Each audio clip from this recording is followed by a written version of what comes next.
Welcome to Music and Medicine. Welcome to Music and Medicine. Welcome to Music and Medicine. I'm your host, Dr. Moshe Lewis.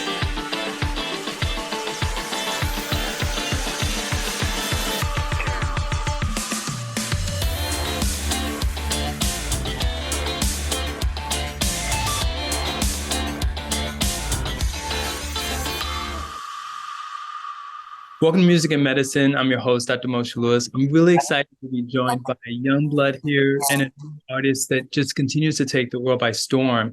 She's from Tongan, and we're going to talk about that as well as her music, and some of her latest albums are just so refreshing. They really bring a reggae vibe, and that is just so soulful and touches our spirit. Welcome, Ms. Analea Brown.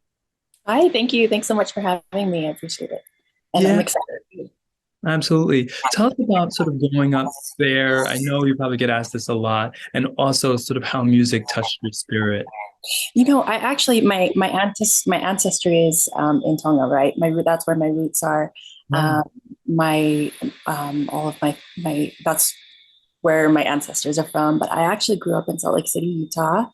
And I've been doing music ever since I was little. I grew up singing in church. Yes. I grew up with watching my family. It was big back in the 80s, family band called the Jets. Right, yes. Yeah, so I ended up, I grew up watching them. I grew up going to their concerts and being in awe of, just everything that had to do with music and performing. And so that's kind of how it was growing up for me. And then after I graduated high school, I ended up moving to Vegas. I got signed by a major production team based out of Hollywood, called Aqua Music, and I was a songwriter for many years before I ever started my artistry.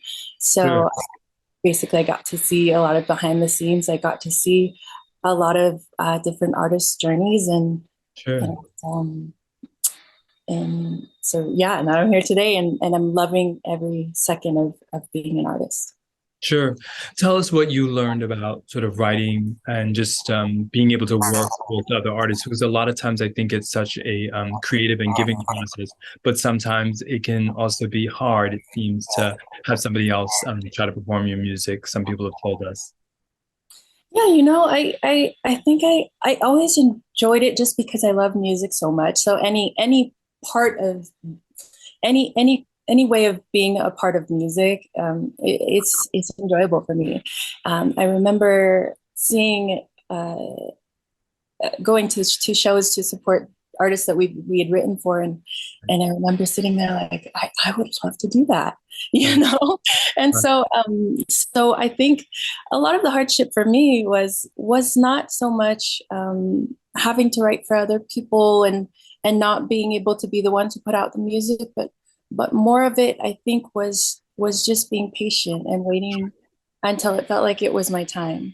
And I at that time I never knew that would happen, but after I had my daughter, who is 10 years old now, I got the thought that I would never want her to grow up thinking I never chased my dreams because of her. I wanted to be an example for her that regardless of your situation, me at that time being a mom, that you can chase your dreams and that there really isn't anything that can hold you back as long as you want it. Sure. Talk to us about that process of finding your voice and then your genre, because that itself is also a process often for artists. Yeah, and to go along with that, in thinking back, as a songwriter, I wrote it in every genre. And so I think that had I gone into my artistry back then, I probably would have maybe veered towards different genres than what I do right now. And because of the direction that I'm in currently, I love to incorporate every genre that I love into my music. So I would basically maybe call it reggae fusion. But I really think that had I not done that, I wouldn't be where I am today. Yeah. Sure. And where you are is a Billboard charting artist, and that's nothing minor. Tell us about that feeling when your first song hit like that. Yeah, you know, when I released my first album, Queendom, and we hit Billboard #2, just under the artist Coffee, who I'm a huge fan of.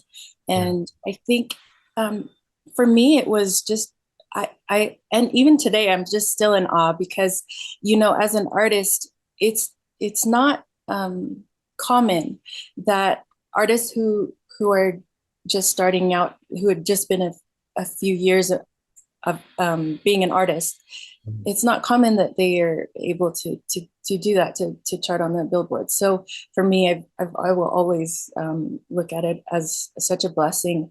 I've been able to create some really cool, I guess, friendships and relationships through just meeting people on social media. Right. And that's a big part of what I do. I love to meet the people who enjoy my music, whether it's online or if they come to the shows. And I really love to hear uh, their just their stories. They're inspiring to me, and being a songwriter, I think that kind of goes hand in hand. So yeah. Absolutely. If I'm not mistaken, your sophomore effort is I and I. Talk to us about the songs that you like on that the most and sort of what that meant, sort of moving to that next step. Yeah, A&A, well, growing up, you know, my real actual given name was Analea, but growing up it was Anna. And so um, for for the project that I have coming out, it's just basically um, it's my nickname growing up. It's a way and Right. a symbolization of bringing listeners in a little closer and a little more intimately into my life and the things that I love and what I enjoy. Sure. And then what was it like sort of to work with some of the artists and the producers on this one? Because it was yet sort of another step forward for you. Yeah, I actually was able to co-write one of the songs on the project. The name of the song is You, and the gentleman that is featured on that one just won a Grammy Right. in reggae. So Kabaka P, he has been amazing to work with. I actually met him online before I ever met him in person, and I Right. ended up, you know, after the song was finished, and the video was finished, I ended up coming to one of his shows, and just uh, I think I think technology that way is just so amazing and bringing Yeah. us together, and you know, being able to do a project with a Grammy nominated or a Grammy Award winner, Right. and not even meeting until a few months after. I think it's such a beautiful thing. Sure. What are the challenges you might provide some tips for a younger artist that's just starting out and may not have the fortune to chart Billboard so early in their career? I think a lot of artists just starting out, it's kind of like the big question, right, is what do I do? Right. And the answer is very complicated and very simple at the same time. It's everything. You have to do everything.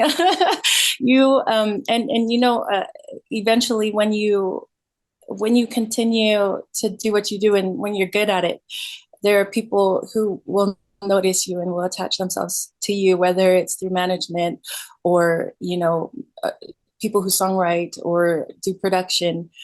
And I think that the best advice that I can give to artists is to collaborate however you can. I think that with the internet, it's so easy to collaborate. All you have to do is put in the work and find people to collaborate with. And really, I feel like that's the magic of of being able to put a project together, is being able to take ideas from other awesome minds and to be able to figure out how to make something special. Sure. No, very collaborative and definitely sound advice for sure. Our show's called Music and Medicine, and when you hear those words, how do they resonate to you? What do they mean? Oh gosh, you know, I have to tell you, um, I'm a pretty I try to stay pretty healthy. As an artist, it's important, you know, to not get sick and to not have you know, physical pains going on. And um, for the longest time, I've been working out, you know, 4 to 5 times a week. Right. And actually, it's funny you say, because this past weekend I injured my back, and I did some deep digging into the possibilities, and I can't say yet because I haven't been able to get into a doctor to diagnose, but I believe that even though I am exercising all the time, I believe that I am lacking on my gut health, and I think that has a lot to do with some of the problems that I'm experiencing that come outwardly. And so I think that for me, health, and this is very I think I can say this about a lot of my family members in general. A lot of it is internal, and I think that sometimes with our busy schedules and busy lives, we forget to think about those things. And so for me, my health journey from now on until I can, figure out solutions to the physical problems that I have is internally, and really taking a good look at my gut health. So yeah, that's what I would say. Sure. No, absolutely. Yeah, no, it's so important. Can't stress it enough. And we love the connection between the two, between musical artists and sort of being body aware and really conscientious about some of the things that they eat or how they exercise or things like that. So I was very encouraged hearing that you definitely stay on exercise bent. For your family and your child, what do you feel you want them to understand most about your music and that you're trying to communicate? I would say, I think it's important to be intentional in our lives. I think that, especially as an artist, everything that I put out into the world, everything that any artist puts out into the world is going to be consumed and listened to by other people. And so as artists, I believe that we have a big influence in this world. And there are two sides of that influence. You can influence for good, or you can influence for the bad. Right. And personally, I believe that we need so much more positive influence in this world. And so I think for me, as personally as an artist, my journey is to create uplifting and positive music that can, that can help heal people, that can help bring a smile to a person who's having a bad day. And so yeah, I would hope that I would leave that legacy behind for my family of just bringing goodness to the world. Yeah, sure, absolutely. On that note, set us up for two songs which we'll bring in, one from your first album that really sort of spoke to your heart, or that you really want fans to sort of appreciate for the message you're trying to communicate. The title track of my album is called Queendom, and it's basically a women empowerment song, I would say. Although I do write music intentionally to celebrate women and to let them know that they are appreciated. In the same hand, I think it's important for us as women to remember that we can and should appreciate and honor the men who love and support us. But yeah, I would say that song to me is really special. I would hope that my daughter growing up will always be, fearless in the things that she wants to do. So yeah.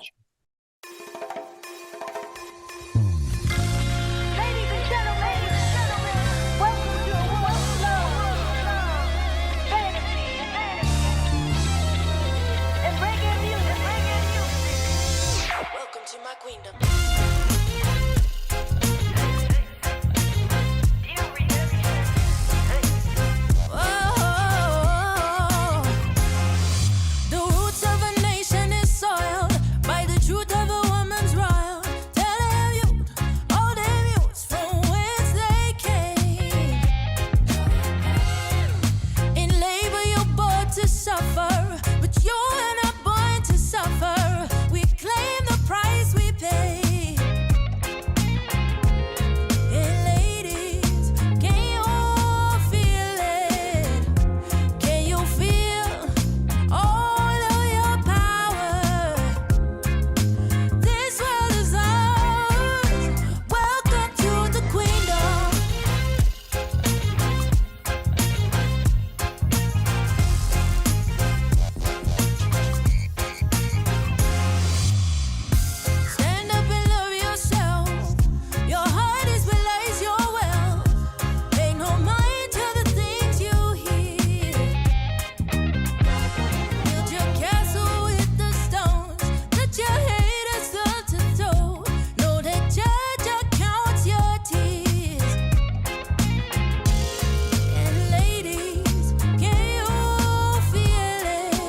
And then from your second album, what would be a song you feel like really sort of embodies who you are becoming through your music?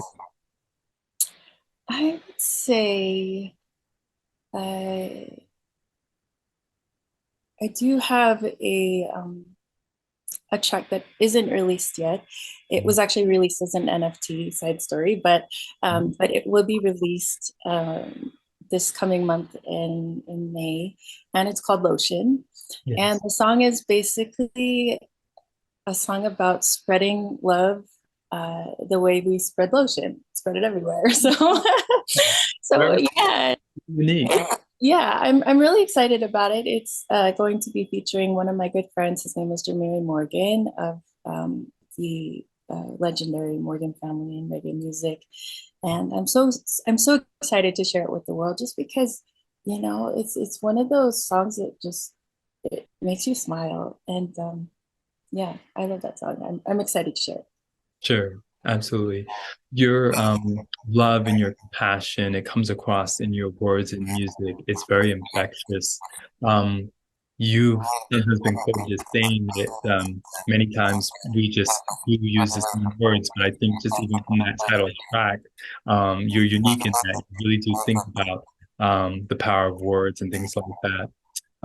Any special messages that you really want to leave us with as you are sort of almost moving on to that next level? You're going to premiere a lot of this music, maybe video, tape some of it and express it. But what are some things that you want us to think about or look forward to as we continue to learn more about you? Um, I would hope that I would hope that people would just be able to know that whatever would be coming next for me is going to feel good. I take a lot of time and energy into creating the music that I put out into the world. And if something doesn't feel right, then I won't put it out. And I think that that's really important. I think that uh, I would hope that people would know, that it's gonna feel good. Yeah, yeah. Good. No, words to live by. Like I said, the positivity, I agree with you. I don't think we could have enough of it. And I liked that part that you were saying about artists and the music continuing to be out there and that people discovered. I was learning about an artist who music has been used by quite a few people, and some of them were hits. And she herself wrote quite a bit near the end of her life that's now just being rediscovered. It took a lot for the family actually to find the ability to continue to release her music after her passing, and so it just speaks to the legacy. And certainly, we'll see that with artists like Prince and people of that nature. So, thanks so much for your willingness to share and give of your soul and your spirit. It comes across, like I said, as very kind. I'm very genteel. It's sort of known in that way from your heritage and things like that. But it's just something that continues to give all of us hope and uplifts our spirits that you are positively thinking about how to not only make a strong and empowering impact on your family and your daughter, but also on the world. So that's very courageous of you, but also very noble. So we thank you. Thank you so much. I appreciate that. Absolutely. Well, you heard it here from Analea Brown. Please listen to her music on all platforms, and we're going to just continue to embrace her work and her spirit, as well as the kindness that she gives in her music to us. And as she said, we just couldn't be more thrilled to have positive messages coming out from young artists. And we hope to continue to follow her and see the great things that she'll continue to do. Thanks so much for joining us.